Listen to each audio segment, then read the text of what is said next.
For more online courses, download Vedasri Learning app. Hi guys, welcome back to Guruji Uttarakhandi and Vedasri learning classes में आपका स्वागत है। तो guys आज का जो टॉपिक है हमारा मैट्रिक्स में वो है आपका homogeneous and non homogeneous system of linear equation. तो कहा जाए तो ये मैट्रिक्स में नहीं, एक्चुअली आपका ये आना चाहिए डिटरमिनेंट्स में। तो ये जो आप पढ़ रहे हैं सिस्टम ऑफ लीनियर इक्वेशन, ये एक्चुअली आपका मैट्रिक्स में ना आकर के डिटरमिनेंट्स में आता है, बट है मैट्रिक्स का ही पार्ट। तो फिर आप कह सकते हैं कि ये मैट्रिक्स में भी है या फिर डिटरमिनेंट में भी है। ठीक है, अब इसको समझने से पहले सबसे पहले मैं आपको बताना चाहूँगा कुछ चीज़ें जो कि बहुत इंपॉर्टेंट है इसके लिए, और थोड़ा सा मैं आपको कुछ आपसे पहले की क्लास का, यानी अभी आप 12th पास हैं, क्योंकि आपका ये जो सिलेबस है यहाँ पे 12th पास का सिलेबस है। तो यहाँ पे थोड़ा क्लास 10th की चीज़ें मैं आपको रिकॉल कराऊंगा। तो अगर आपको याद हो, जैसे कि मैं यहाँ पे इक्वेशन लिख रहा हूँ ax plus b y plus c is equals to 0, ठीक। जैसे इसको a1 b1 c1 बोल दिया, फिर a2x plus b2y plus c2 is equals to 0। ये दो इक्वेशन आप देख रहे हैं। तो ये आपने लीनियर इक्वेशन क्लास 10th में पढ़ी हुई है, जहाँ पे एक्स वाई की फॉर्म में आपकी इक्वेशन होती थी और एक आपको कांस्टेंट देखने को मिलता था। तो यहाँ पे 3 केस होते थे, अगर आपको याद हो तो कुछ इस टाइप की लाइन होती थी। इस टाइप की लाइन को बोलते हैं आपका इंटरसेक्टिंग लाइन, यानी कि किसी पॉइंट पे एक दूसरे को कट कर रही है। और आपको बताऊं, एक लाइन आपने और देखी होगी जो कुछ इस तरीके की होगी, और एक ऐसी भी ले लो या ऐसे लाइन ले लो, या फिर आप ऐसे भी ले सकते हो। तो दोनों में आपको क्या सिमिलरिटी देखने को मिल रही है कि ये पैरेलल हैं। ये दोनों लाइन क्या है? पैरेलल हैं। तो लाइन जब पैरेलल है तो सीधी सी बात है, ये लाइन किसी भी लाइन को एक दूसरे पे कट नहीं कर रही है, यानी इनके बीच में कोई पॉइंट नहीं मिल रहा है आपको। तो यहाँ पे आपको कोई सॉल्यूशन नहीं मिल रहा। यहाँ पे जो लाइन है वो एक पॉइंट पे इंटरसेक्ट कर रही है, तो आपको यहाँ पे क्या मिल रहा है? एक सॉल्यूशन मिल रहा है, और वो सॉल्यूशन कैसा है? यूनिक है। अब यूनिक से मतलब क्या है, पहले वो समझिए। यूनिक का मतलब होता है आपको सिंगल सॉल्यूशन मिल रहा है।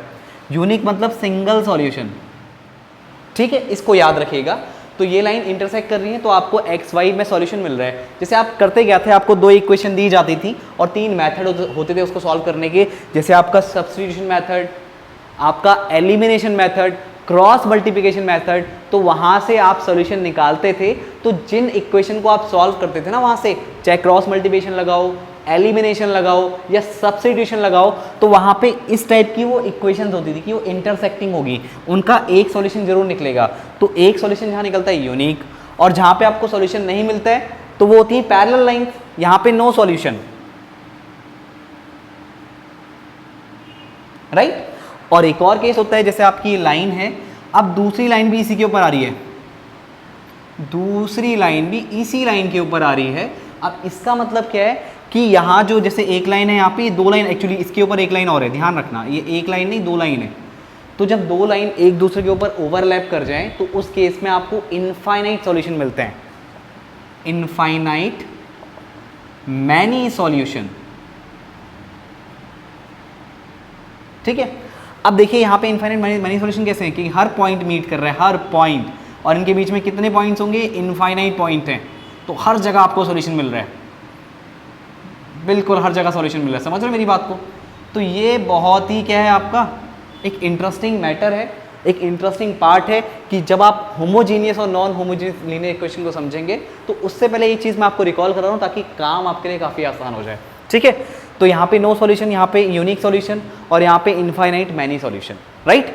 तो अब ये जो इक्वेशंस हैं आपकी, ठीक है, यहाँ पे जैसे कोई भी इक्वेशन हो सकती है, जैसे 2x plus 3y plus 5 is equals to 0, 3x plus 2y is plus 6 is equals to 0। तो दिखने में इक्वेशन कुछ इस टाइप की दिखती है, ठीक है। तो ये इस टाइप की आपको इक्वेशन दिखती है। और एक और चीज़, ये जो आपको मैं लाइन बना के दिखा रहा हूँ ना, तो आपको पता है कि क्लास 10th में आपने ग्राफ ड्रॉ करना सीखे होंगे। तो जब हम ग्राफ ड्रॉ करना सीखते हैं तो हमें पता है किसी भी लाइन को ड्रॉ करने के लिए, किसी भी लाइन के ग्राफ को ड्रॉ करने के लिए 2 पॉइंट्स की जरूरत पड़ती है, और 2 पॉइंट से हम पूरा जो ग्राफ है किसी भी लाइन का ड्रॉ कर सकते हैं। तो ये 3 सिचुएशन आपको बता रहा हूँ कि जब आप ऐसी इक्वेशन को सॉल्व करते हैं, ठीक है, जब इनका ग्राफ ड्रॉ करते हैं तो आपको 3 तरीके का ग्राफ मिलेगा। या तो इंटरसेक्टिंग होगा यूनिक सॉल्यूशन मिलेगा, या वो पैरेलल होगा तो उसमें कोई भी सॉल्यूशन नहीं मिलेगा, क्योंकि सॉल्यूशन कब मिलता है? जब लाइन एक दूसरे को कट करती है किसी पॉइंट पे। यहाँ तो कट ही नहीं कर रही है, चाहे कितना भी आगे ले जाओ चाहे कितना भी पीछे ले जाओ। और यहाँ पे देख रहे हो एक के ऊपर एक लाइन आ रखी है, तो जब एक के ऊपर एक लाइन आ रखी है तो यहाँ पे इनफाइनाइट आपको सॉल्यूशन मिलेंगे, क्योंकि इनके बीच में कितने पॉइंट होंगे, इनफाइनाइट पॉइंट्स होंगे, तो सोचने वाली ज़्यादा बात ही नहीं है। तो ये चीज़ मैं आपको बताना चाहता, तो आप ये चीज़ समझ गए होंगे कि ग्राफ का जो खेल है बहुत ज़्यादा इंपॉर्टेंट है। आप ये ग्राफ का खेल समझते हो तो चीज़ें आपके लिए आसान हो जाएंगी। अब थोड़ा सा इसी में आके बात कर लेते हैं, होमोजीनियस इक्वेशन की, ठीक है। अब होमोजीनियस इक्वेशन से पहले एक चीज़ आपको और बताता हूँ, उस पर ध्यान दीजिएगा, ठीक है। अब ये आपने नोट कर लिया होगा। अब इस तरीके से पढ़ेंगे तो आपको ये चीज़ें लंबे टाइम तक याद रहेंगी, ठीक है। नहीं तो बहुत से केसेस ऐसे आते हैं कि आपको यहाँ पे चीज़ें लर्न करनी पड़ती हैं, और मैथ्स में अगर आपको लर्न करना पड़ रहा है तो यानी कि आपका कॉन्सेप्ट सही नहीं जा रहा है, और आप इतना सारा लर्न नहीं कर सकते, क्योंकि एक टॉपिक थोड़े ना यार, बहुत सारे टॉपिक है, कितना लर्न करोगे, तो उतना ही लर्न करो जितना पॉसिबल हो। अब देखो ये काम आसान कैसे होने वाला है, जैसे अगर मैं आपको दो इक्वेशन लिख के दिखाऊँ, 2x + 3y = 7 और 5x + 4y = 8, ठीक है। अभी तो ये आपको दो इक्वेशन दिख रही हैं, मैं आपसे नहीं बोलूँगा इसका ग्राफ ड्रॉ करो, मैं आपसे ये भी नहीं बोलूँगा कि ये किस टाइप की इक्वेशंस हैं, पैरेलल हैं, इंटरसेक्टिंग है, या आपका क्या है संपाती मतलब कोइंसिडेंस, मतलब जो लाइन है आपका उसी के ऊपर दूसरी लाइन आ रही है, ठीक है। बट ये आपको रिकॉल होना बहुत ज़रूरी है। अगर आपको ये रिकॉल है ना, सीरियसली बता रहा हूँ, आपको ये बिल्कुल केक वॉक लगेगा, मतलब बहुत ज़्यादा आसान लगेगा। अब पहले तो बात कर लेते हैं, जो आप इक्वेशन देख रहे हो इसको मैट्रिक्स फॉर्म में लिखा कैसे जाता है। तो इसको मैट्रिक्स फॉर्म में लिखा जाता है a × x = b, ठीक हो गया। तो जो आपने देखा था यहाँ पे c वाला पार्ट है, जैसे आपने इक्वेशन देखी थी ना, ax + by + c = 0, तो ax + by = -c लिख दूँ तो ये इस फॉर्मेट में इक्वेशन बन जाएगी, सीधी सी बात है, समझ में आ ही रहा होगा देख के। अब मैंने कहा कि इसको मैट्रिक्स, क्योंकि हम पढ़ किस में रहे हैं, मैट्रिक्स वाला पार्ट कर रहे हैं, हम डिटरमिनेंट्स वाला पार्ट कर रहे हैं, तो थोड़ा चीज़ों को इनसे रिलेट करना बहुत ज़रूरी है। तो अगर मैं इसको मैट्रिक्स फॉर्म में लिखूंगा तो ये हो जाएगा ax = b, और यहाँ पे a है क्या, a आपकी जो एक मैट्रिक्स बनेगी, वो जो आप देख रहे हो ना x और y, जो आपके जो अननोन है, इनके कांस्टेंट, इनके जो आगे के, सॉरी कांस्टेंट बोल रहा हूँ, इनके कोफिशिएंट जो आगे आप देख रहे हो, जैसे यहाँ 2, ये 3 हो गया, ये 5 और ये 4 हो गया, तो ये तो बन गई आपकी a वाली मैट्रिक्स। अब x क्या है, x आपकी मैट्रिक्स है अननोन वाली मैट्रिक्स, यानी अननोन कितने इसमें, x और y दो ही अननोन है, तो आपकी x वाली मैट्रिक्स क्या होगी, x × y, मतलब सॉरी x और y आपका इस वाली मैट्रिक्स में आ गए, और जब आप a और x को मल्टीप्लाई करोगे ना तो आपको ये दो इक्वेशन मिल जाएंगी, सिंपल है। और b वाली मैट्रिक्स क्या आ गई आपकी, b वाली मैट्रिक्स में 7 और 8 आ गया, सिंपल सी बात है। तो ये जो आप इक्वेशन देख रहे हो, ये इसको मैट्रिक्स फॉर्मेट में लिखा कैसे जाता है ये आपने अभी समझ लिया है, ठीक हो गया। अब ये बहुत सिंपल है, बहुत आसान है। अब मैं आपको बताने वाला हूँ यहाँ पे homogeneous and non homogeneous type की इक्वेशंस के बारे में, क्योंकि मेन हमें किस पे फोकस करना है कि होमोजीनियस इक्वेशन क्या होती है और नॉन होमोजीनियस इक्वेशन क्या होती है। अब थोड़ा ध्यान देना मेरी बात का, जैसे मैंने जो इक्वेशन का टाइप लिखा है ना, यहाँ पे जो आप देख रहे हो ये C1 C2 है, ये C1 और ये C2 है, तो जहाँ पे आपका C1 C2 आता है, जहाँ पे आपका C1 C2 आता है, तो उस टाइप की इक्वेशन को बोलते हैं नॉन होमोजीनियस इक्वेशन, ठीक है। नॉन होमोजीनियस क्यों, क्योंकि यहाँ पे C वाला पार्ट 0 नहीं है। अगर मैं कुछ ऐसा लिख दूँ यहाँ पे 2x + 3y = 0, 5x + 7y = 0, तो एक टाइप आपको इक्वेशन का ये दिख रहा है, तो ये कौन सा टाइप है इक्वेशन का, ये है होमोजीनियस इक्वेशन, ठीक है। अब होमोजीनियस और नॉन होमोजीनियस को थोड़ा सा और डिटेल में समझ लेते हैं। तो मैंने, आप देख रहे होंगे यहाँ पे मैंने इसको बोला है होमोजीनियस इक्वेशन, तो अगर नोटिस करो आप, अगर मैं यहाँ पे इसको 2x = -3y लिख सकता हूँ, सीधी सी बातें लिख सकता हूँ। तो जब आप जब आप इस इक्वेशन का ग्राफ ड्रॉ करेंगे ना, तो इसका ग्राफ कहाँ से जाएगा, ओरिजिन से होके जाएगा। कंडीशन क्या क्या मिल सकती है, या तो लाइन ऐसे जा सकती है, या फिर लाइन ऐसे जा सकती है, या फिर लाइन दो ही तरीके से जाएगी, या तो ऐसे जाएगी या फिर ऐसे जाएगी, ठीक हो गया। तो इस तरह की आपको लाइन देखने को मिलेंगी, कब, जब आपकी ऐसी इक्वेशंस होंगी। अब ये मत कहना सर ग्राफ ड्रॉ करके दिखाओ, क्योंकि क्लास 10th में आपने ढेरों ग्राफ ड्रॉ किए हैं। अच्छा एक मैं बता देता हूँ, जैसे अगर मैं x को 0 कर दूँ तो y कितना आएगा, 0 आएगा, तो एक पॉइंट तो आपको 0 0 मिल गया, ठीक है। अगर मैं x को 1 रख दूँ, अगर मैं x को 1 रख दूँ तो y कितना हो जाएगा, -2/3।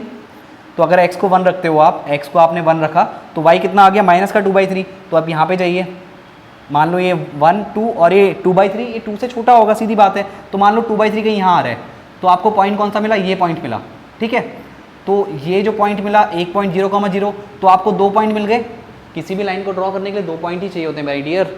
अब इसको मिला दीजिए, तो अगर आप 2 पॉइंट को मिला देंगे तो आपको उस लाइन की इक्वेशन मिल जाएगी। तो सीधी सी बात है कि अगर आप ऐसी इक्वेशंस लेते हो जो कि कौन सी टाइप की इक्वेशन है, होमोजीनियस इक्वेशंस हैं, तो यहाँ पे क्या होता है, यहाँ पे आपको सी वाले पार्ट में 0 देखने को मिलता है। अब इसका मतलब है क्या, इसका मतलब ये है कि इसका एटलीस्ट 1 सॉल्यूशन तो मिल ही रहा है। 1 सॉल्यूशन मिलने का मतलब क्या हुआ, यहाँ पे 2 इक्वेशन है और जब इसका आप ग्राफ ड्रॉ करोगे तो ये भी ओरिजिन से पास होगा और इस लाइन का ग्राफ ड्रॉ करोगे तो ये भी ओरिजिन से पास होगा। क्यों होगा पास, क्योंकि इसमें भी 5x = -7y बनेगा। इसका ग्राफ ड्रॉ करोगे तो हो सकता है ये कुछ ऐसा जाए, राइट, या कुछ ऐसा जाए, तो आपका एक सॉल्यूशन तो 0 0 पे मिल ही रहा है। तो होमोजीनियस इक्वेशन में गाइस, माय डियर फ्रेंड, ध्यान रखना इस चीज को, होमोजीनियस इक्वेशन में एटलीस्ट 1 सॉल्यूशन तो आपको मिल ही रहा है ना, एटलीस्ट 1 सॉल्यूशन मिल रहा है। अब 1 सॉल्यूशन क्यों मिल रहा है, क्योंकि दोनों ओरिजिन से ही पास हो रही है लाइन, ठीक है। अगर बीच में यहाँ कहीं माइनस होता तो आपको इस टाइप की लाइन मिलती। देखो ध्यान से समझना, अगर क्लास 10th के ग्राफ रिकॉल नहीं हो रहे हैं तो थोड़ी सी दिक्कत हो सकती है, और अगर आपको नहीं समझना क्लास 10th का तो कुछ नहीं, मैं आपको फॉर्मेट बताते रहूँगा, वो फॉर्मेट आप याद कर लो, याद कर लोगे तो थोड़ा आपका बर्डन बढ़ जाएगा, बट कोई नहीं, उससे काम चल जाएगा। फिलहाल तो मैं क्वेश्चन को सॉल्व करने से मतलब है कि कैसे भी पेपर में क्वेश्चन सॉल्व हो जाए। या तो आप ये याद रख लो, अगर आपको रिकॉल हो रहा है तो मैं बता रहा हूँ आपको कि बहुत ही मज़ा आने वाला है और बहुत ही आराम से सारे क्वेश्चन आप सॉल्व कर लोगे। तो यहाँ पे हमने बात कर ली कि एटलीस्ट एक सॉल्यूशन तो मिलना ही है, किसमें, जब आप बात करते हो होमोजीनियस इक्वेशन में। और ऐसा भी हो सकता है, मेरी बात ध्यान से सुनना, ऐसा भी हो सकता है कि अगर ये दोनों इक्वेशन सेम हो जाएं, जैसे मैं लिख दूं यहाँ पे 2x + 3y = 0 और एक 4x + 6y = 0, तो नोटिस करो बेटा, अगर यहाँ पे आप 2 कॉमन लेते हो, सेकेंड वाली इक्वेशन में अगर आप 2 कॉमन लेते हो तो ये 2x + 3y = 0 बनेगा, नहीं बनेगा, और 0/2 करोगे तो फिर से ये 0 बन जाएगा, 0/2 या 0/समथिंग 0 ही होता है। तो ये क्या आ गया आपका 2x + 3y = 0, यानी इनके जो कोफिशिएंट्स हो रहे हैं, मतलब ये और ये इक्वेशन सेम है, ये इक्वेशन और ये इक्वेशन सेम है। क्यों, क्योंकि ऐसा देखने को मिल रहा है आपको, और जब ऐसा देखने को मिल जाए, जब दोनों इक्वेशन सेम है तो लाइन के ऊपर लाइन आएगी, एक तो ओरिजिन से पास हो गई होगा, और लाइन के ऊपर क्या आएगी, लाइन आएगी, और लाइन के ऊपर जब लाइन आ जाएगी तो यानी हर पॉइंट पे सॉल्यूशन मिल रहा है, हर पॉइंट पे सॉल्यूशन है, ध्यान दो। अब यहाँ पे सिर्फ 0 पे ही सॉल्यूशन नहीं है, 0,0 पे, उसके अलावा भी बहुत सारे सॉल्यूशन मिल रहे हैं देखने को। तो मेरी बात को आप समझ रहे होंगे। अब इसी चीज़ को हम दूसरे तरीके से बोलेंगे in the case of matrices, कि मैट्रिक्स के इसमें आप कैसे बोलेंगे इस बात को, उसके बारे में बात करेंगे। तो आपको हल्का सा आइडिया हो गया होगा कि जब होमोजेनियस इक्वेशन की बात की जाती है तो वहाँ पे एटलीस्ट 1 सॉल्यूशन तो मिलता ही है, और अगर ज़्यादा से ज़्यादा होगा तो वो आपको इनफाइनाइट मैनी सॉल्यूशन मिलेंगे, जैसे आप देख रहे हो यहाँ पे दोनों इक्वेशन सेम हो गई, ठीक है। तो यहाँ पे आपको 0 0 देखने को मिलता है, इतना आप दिमाग में बसा लो। अब इसको अगर मैं इस मैट्रिक्स को, अगर मैं इसको देखो, इस मैट्रिक्स को, ये जो सॉरी ये अभी इक्वेशन है, इसको मैट्रिक्स फॉर्म में लिखूंगा तो कैसी दिखेंगी, ax = b। तो यहाँ पे क्या हो जाएगा गाइज, यहाँ पे क्या हो जाएगा, इसको थोड़ा सा हटा देते हैं यहाँ से ताकि आराम से लिखा जा सके। अब यहाँ पे क्या होने वाला है, a कितना हो गया 2 3, ये कितना हो गया 5 7, x कितना हो गया, ये x और y, और b वाला क्या आएगा, you all know very well 0 0, क्योंकि हम बात कर रहे हैं होमोजीनियस इक्वेशन की। अब a वाली मैट्रिक्स का आप डिटरमिनेंट निकाल दीजिए, तो 5 7 2 14, 5 3 15, तो कितना आ गया, -1 निकल के आ गया, यानी डिटरमिनेंट ये कितना आ गया, -1 निकल के आ गया। अब यहाँ पे इस बात को हम समझ लेते हैं इन केस ऑफ मैट्रिक्स। तो जब भी आप किसी होमोजेनियस इक्वेशन का डिटरमिनेंट निकालते हो, सॉरी थोड़ा सा गलत बोल दिया, जब भी आप कभी भी होमोजेनियस इक्वेशन की बात करते हैं तो होमोजेनियस इक्वेशन में जब आप उसको, मतलब जो आपकी इक्वेशंस हैं उनको मैट्रिक्स फॉर्म में कन्वर्ट करते हैं, तो उसमें जो आपको ए वाली मैट्रिक्स मिलेगी, बिल्कुल क्लियरिफाई कर रहा हूं मैं, एक एक चीज़ को ध्यान दो यहाँ पे, बिल्कुल ए वाली मैट्रिक्स का आप डिटरमिनेंट निकालोगे, और अगर उसका डिटरमिनेंट 0 के इक्वल नहीं आया, अगर उसका डिटरमिनेंट 0 के इक्वल नहीं आया, जैसे -1 आया है और -1 0 के इक्वल नहीं है, तो जब डिटरमिनेंट 0 के इक्वल नहीं होगा तो आपका सिर्फ एक ही सॉल्यूशन निकलेगा, यानी इक्वेशन कुछ इस टाइप को देखने को मिलेंगी आपकी, क्योंकि लाइन की इक्वेशन अलग अलग है, तो इसका मतलब आपका जो इक्वेशन देखने को मिलेगी लाइक दिस, या फिर हो सकता है इस तरह की इक्वेशन देखने को मिले। अगर बीच में माइनस हुआ तो शायद इस टाइप की इक्वेशन देखने को मिलेगी, और बीच में प्लस हुआ तो आपको इस टाइप की इक्वेशन देखने को मिलेगी जो कि ओरिजिन से पास हो रही है, और इक्वेशन अलग अलग है तो उनकी लाइन भी अलग अलग बनेंगी, तो एक ही पॉइंट पे ही मीट कर रही है जो आपका ओरिजिन है। तो जब एक ही पॉइंट पे मीट कर रही है तो आपको सिर्फ एक ही सॉल्यूशन मिल रहा है, और एक ही सॉल्यूशन मिल रहा है उसको बोलते हैं यूनिक सॉल्यूशन। एक ही सॉल्यूशन मिल रहा है तो उसको बोलते हैं यूनिक सॉल्यूशन, यूनिक सॉल्यूशन, और आपको सॉल्यूशन मिल क्या रहा है 0,0, आपको सॉल्यूशन मिल क्या रहा है 0,0 यानी कि ओरिजिन मिल रहा है। तो ये 0,0 होने की वजह से इसको ट्राइवल सॉल्यूशन भी बोला जाता है।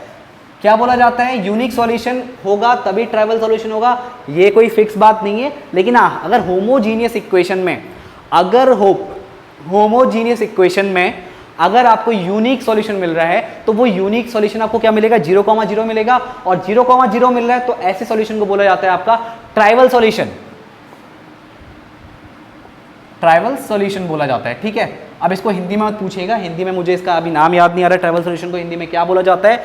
But in case of homogeneous equation, अगर डिटर्मिनेंट 0 के इक्वल नहीं है, यूनिक सॉल्यूशन मिल रहा है, तो उस यूनिक सॉल्यूशन में क्या होने वाला है, आपका एक ही सॉल्यूशन मिलेगा, और एक ही सॉल्यूशन को उसमें आपको क्या मिल रहा है, एक ही सॉल्यूशन 0,0 मिल रहा है, उसी को क्या बोला जाता है, ट्राइवल सॉल्यूशन बोला जाता है। यानी x भी 0 मिल रहा है आपको, y भी 0 मिल रहा है, तो जहां पे आपको 0,0 सॉल्यूशन मिल रहा है x और y का, यानी जो आपके अननोन है वो 0,0 आ रहे हैं, तो ऐसे सॉल्यूशन को बोला जाता है ट्राइवल सॉल्यूशन। ये बात आपको बिल्कुल पिक्चर इसकी क्लियर हो गई होगी, बिल्कुल पिक्चर क्लियर हो गई होगी आपको। अब दूसरा केस समझो, दूसरा केस समझो, ठीक है, इसको नोट कर लेना, मैंने बिखरा बिखरा लिखा है, इसको बिल्कुल सटीक वे में नोट कर लो।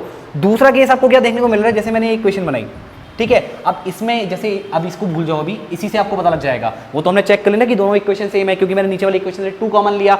अब अगर मैं इसका ए वाली मैट्रिक्स निकालूं तो 2 3 4 6, 2 3 4 6, इसका मैं डिटरमिनेंट निकालूं तो कितना आएगा, 6 दूनी 12, 4 3 12, 0।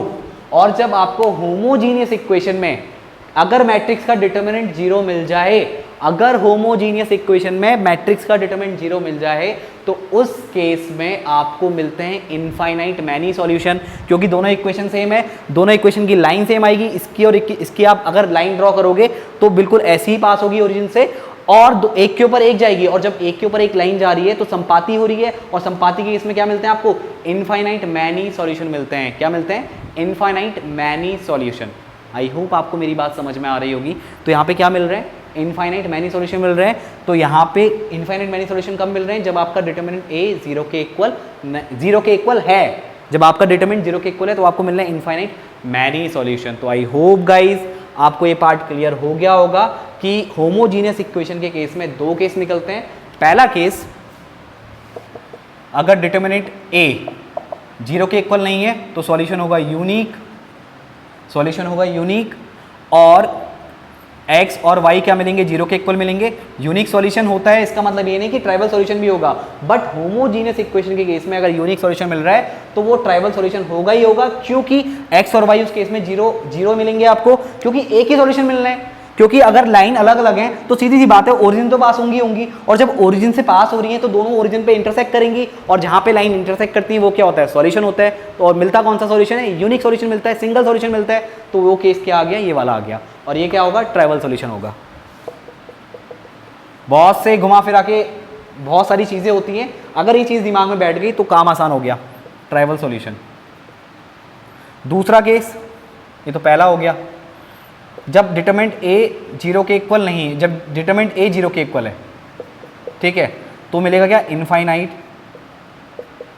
Many solution, infinite many solution. और मैं आपको ग्राफिकली भी इसको समझा चुका हूं। तो आई होप गाइज आपको ये होमोजीनियस इक्वेशन वाला पार्ट समझ में आ गया होगा कि ट्राइवल सॉल्यूशन क्या होता है, नॉन ट्राइवल सॉल्यूशन क्या होते हैं। अब जहाँ पे इनफाइनाइट मैनी सॉल्यूशन मिल रहे हैं, ठीक है, तो बहुत सारे सॉल्यूशन मिल रहे हैं, तो वहाँ तो ट्राइवल की तो बात ही नहीं की जाएगी, ठीक है। अब बात करेंगे हम किसकी, अब हम बात करने वाले हैं नॉन होमोजीनियस इक्वेशन की, ठीक है। तो चलिए आगे बढ़ते हैं। ओके गाइस, तो बात कर लेते हैं यहाँ पे non homogeneous system of linear equation. तो guys, non homogeneous system of linear equation में क्या होता है, आपको जो इक्वेशन देखने को मिलेंगी कुछ इस तरीके की देखने को मिलेंगी। डायरेक्टली मैं इक्वेशन की बात करता हूँ, 2x + 3y = 7, 4x + 7y = 8। अब ये जो यहाँ पे non homogeneous system of linear equation है, यहाँ पे अगर इसको मैट्रिक्स की फॉर्म में लिखा जाए तो ऐसा लिखा जाएगा ax = b, और यहाँ पे b वाले पार्ट में जो एलिमेंट हैं वो 0 नहीं होते।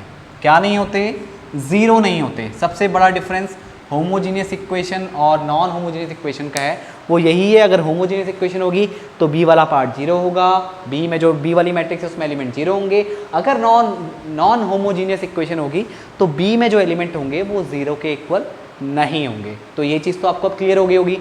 अब ध्यान देना, अब जो यहाँ पे ए वाली मैट्रिक्स होगी, ए वाली मैट्रिक्स तो जैसी होती है, जैसे होमोजीनियस में होती है वैसे यहाँ भी आप बना सकते हो। बट आप एक चीज़ नोटिस करो, जब आप ये वाली इक्वेशन का ग्राफ ड्रॉ करोगे, सॉरी ये वाली इक्वेशन को जब ग्राफ पे ड्रॉ करोगे तो ये इक्वेशन, ऐसी इक्वेशन कभी भी ओरिजिन से पास नहीं होगी। ऐसी इक्वेशन कभी भी ओरिजिन से पास नहीं होगी। ये इक्वेशन ऐसी हो सकती है, ऐसी हो सकती है, ऐसी हो सकती है, समझ रहे हो, तिरछी जाएगी, कैसे भी जाएगी, बट कैस कहाँ से पास नहीं होगी, ओरिजिन से पास नहीं होगी। और जब ओरिजिन से पास नहीं होगी तो आपको ट्राइवल सॉल्यूशन तो मिलने वाला है नहीं। क्या नहीं मिलने वाला है? ट्राइवल सॉल्यूशन तो मिलने वाला नहीं है। तो नॉन होमोजीनियस के केस में आपका ट्राइवल सॉल्यूशन नहीं मिलता है, ये बात का ध्यान रखना, ठीक है। और आप ये कह सकते हो कि इसमें यूनिक सॉल्यूशन मिलेगा, ठीक है भाई साहब, यूनिक सॉल्यूशन मिलेगा नहीं मिलेगा ये बात की बात है।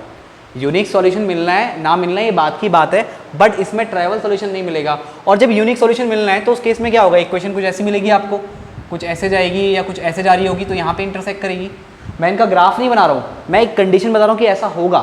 तो जब यूनिक सॉल्यूशन मिलेगा, अब ये यूनिक सॉल्यूशन में जो एक्स और वाई निकलेगा ये 0 तो नहीं है, 0 तो आपका यहाँ पे मिलेगा, तो ट्राइवल सॉल्यूशन तो नहीं मिलेगा। सॉल्यूशन यूनिक सॉल्यूशन मिल सकता है। और यूनिक सॉल्यूशन कब मिलेगा, एक चीज़ और समझ लो, जैसे अगर मैं इसका डिटरमिनेंट निकालूँ ये वाली मैट्रिक्स का, तो इसमें एलिमेंट क्या होंगे, 2 3 4 7, राइट। और एक आप डिटरमिनेंट निकालते हो तो क्या आ रहा है, 7 दूनी 14 4 3 12, यानी 2 आ रहा है, और 2 आपका 0 के इक्वल नहीं है, 2 आपका 0 के इक्वल नहीं है।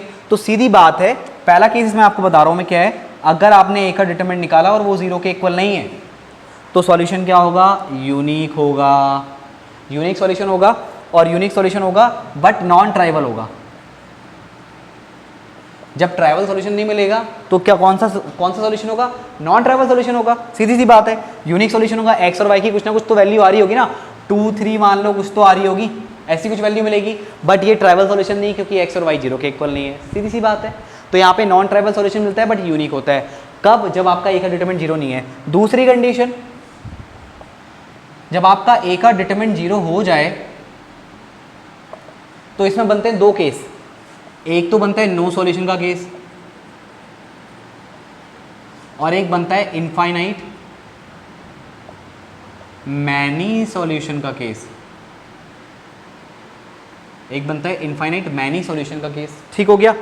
अब इसको मैं समझाने की कोशिश करता हूं, कैसे आप पहचानोगे। जैसे मान लो 2x + 3y = कितना आ रहा है, 7, फिर 4x + 6y, या चलो और ले लेते हैं, 6x + 9y = 8, ठीक है।